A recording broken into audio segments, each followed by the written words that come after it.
Today, I decided to give you guys a ranking of the Fly series. This is an interesting series of films that began in the late 1950s and continued into the late 1980s. If anyone is interested in the films, I do recommend this collection, the Fly collection on Blu ray. It actually includes all 5 films, and it has an amazing artwork with great scenes from the movie, from all the movies, and it goes for a decent price. So if you want to see the films in high def with loaded special features and good artwork, I highly recommend this collection. But now that we got that out of the way, without further ado, let me give you my ranking from worst to best. Coming in at number 5 is 1959's Return of the Fly. Released 1 year after the original The Fly, this film sees the son of Andre from the first movie, Philip, trying to recreate his father's experiments when he's betrayed by his assistant, who's actually working for some corrupt individual, and thus he consequently gets transformed into a fly monster against his will. The reason why this one comes in last place is not that it's even necessarily bad. It's an entertaining little B movie that's only about 80 minutes. The problem is it's basically just the first movie again. The beats are a little different, and there's a human villain this time around, but it's basically the first movie, just not as good. The fly head in this movie is much bigger than the first movie and looks kind of goofy in comparison. The first film was kind of quaint. This one they tried to go over the top with the fly design, and it just doesn't work. Also, the film was shot in black and white, and while it's not an ugly movie, and there are some beautiful black and white films out there, it makes no sense since the first one was filmed in color. But I guess maybe to save money, because it did have a lower budget, they went with the black and white look, and it does work, but it's just not nearly as good as the first. Not a bad film, I don't think, but just kind of a B movie that's a rehash of the first and nothing more. Coming in at number 4 is 1965's The Curse of the Fly. Now, this would actually end up on the bottom of most people's lists, but personally speaking, I actually kind of really like this one. The problem is there's really no fly in this movie. It's just about the descendants of the scientists from the first 2 movies recreating the teleportation experiments, but with disastrous and monstrous results. This one actually introduced a lot of elements that were later seen in the 80s Fly movies, such as fusion as opposed to switching of body parts, which you see towards the end of the movie when these 2 former lab assistants to the main scientist get fused together in a pretty gruesome scene for a 1960s film. This one is over the top. It's crazy. It's weird. It's also filmed in black and white, much like the Return of the Fly, which I, again, don't know why, considering the fact that the original film was in color. But it's an enjoyable, if not really out there sequel that really could have been its own movie. If you had just changed a few elements of this movie, it wouldn't even be a Fly film. But as it stands, it's a really interesting and crazy film that I think doesn't get enough attention. The biggest problem I'd say with the film is that it has a lot of continuity errors. For instance, the oldest scientist seen here on the back is supposed to be Philip from the second movie, at least if you go by what the dialogue tells you. But it's presented like he's actually Philip's grandson, which would make the main guy in the movie, Martin, Philip's great-great-grandson. The fact of the matter is the continuity is all screwed. Even though this is supposed to follow the events of the first 2 films, it's not really clear exactly how many generations down the line this movie actually follows. And theoretically speaking, this film should take place in like the year 2000, but they clearly weren't paying attention to the passage of time and the advancement of technology because everyone's driving around 50s and 60s cars in this movie. So they didn't really give a crap about continuity. It was just kind of loosely connected to the first 2 films. Still an entertaining film, just one that I think go in with an open mind, knowing that you're not quite getting a Fly movie, but still an interesting B monster flick. And if you do that, you should still be entertained. Coming in at number 3, and maybe a little controversially for some, is 1958's The Fly. That's right, the movie that started it all. This is a very entertaining film, and despite the back of the package being in black and white, this film is presented in color. I guess they just wanted to keep that motif with the first 3 movies. I don't know. The film follows a scientist named Andre who accidentally gets his head and arms swapped with that of a fly. He must then, with the help of his wife, try to recapture the fly, put it back in the telepod and switch his body parts back to regain his humanity and his body. A very scary premise for a film, and it actually does rise above your average B monster movie. With decent makeup effects for the time, some really good performances, especially by Vincent Price, who does return in the first sequel as well.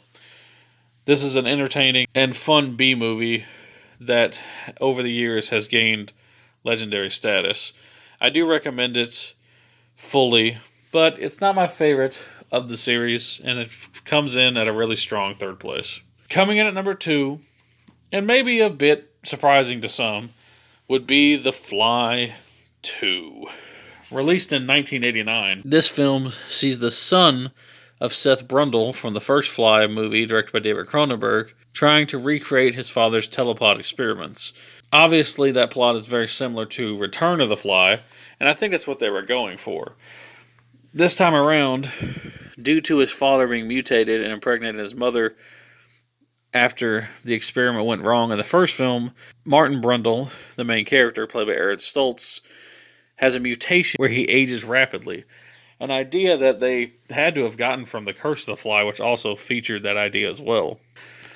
A very enjoyable and entertaining follow-up. This film got kind of a bad rap because it wasn't directed by David Cronenberg, and it wasn't as good of a movie as the first. But the first film set the bar so damn high, I don't know how you expect a sequel to top it. It is a good movie, though.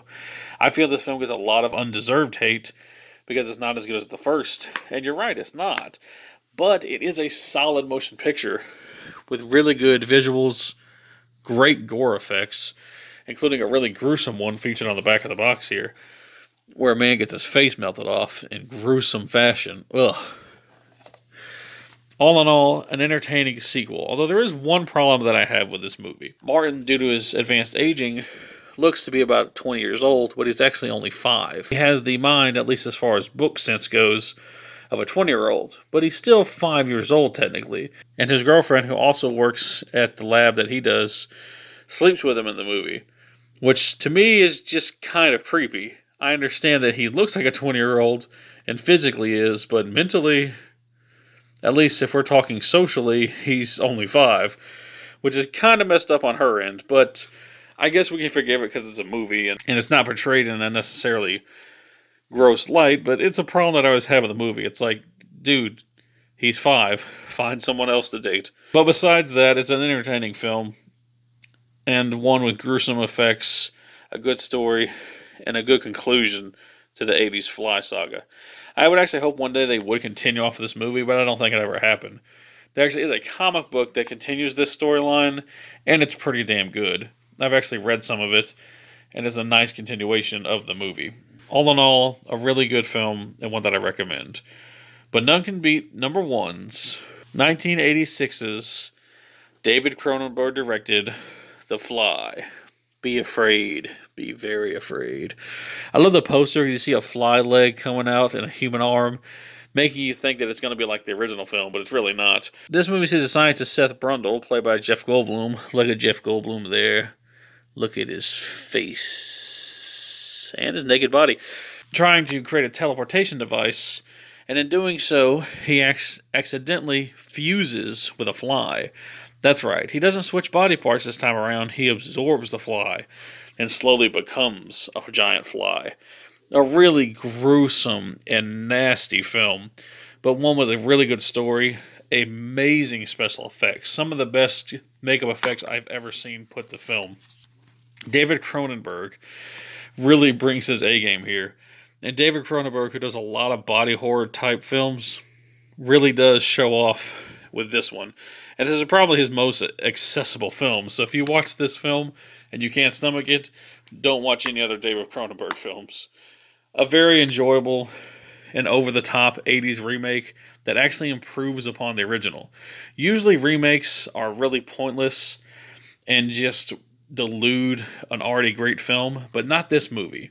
This movie takes what was already a fun B movie, gives it an A movie premise, better visual effects, better special effects, a better story, and releases an overall better product that just has the basic idea of the original film. That's what a remake should do. It should be essentially an original film that takes an idea from another film but does its own thing with it. And stop remaking good classics. Remake movies. Though the original Fly is very entertaining, it's ultimately just a B movie. Remake movies that weren't perfect or could be improved upon, not movies that are classics. And that's what this film does. A necessary and great modernization of a 50s classic that became an 80s classic. I highly recommend The Fly. Go out and buy this movie. If you don't get the set, which I do recommend, at least if you are a fan of horror or good entertainment, at least get the 80s Fly directed by David Cronenberg. Well, that's my list. I appreciate y'all for watching. I know my videos have been a little more sporadic lately, but work and other things in life have basically been slowing down my release schedule more than I'd like. But I still do appreciate you all for watching. Hopefully this year I can actually bring you guys more professionally done reviews. I actually have gotten some equipment lately, and I'm trying to learn more about editing so I can bring you guys better made and faster made content. Hopefully I can have that to you guys sometime this year. But I still do appreciate you for watching, even though my films are in a more guerrilla style of filmmaking. Thank you all for watching. If you'd like, leave your list down below, and peace out.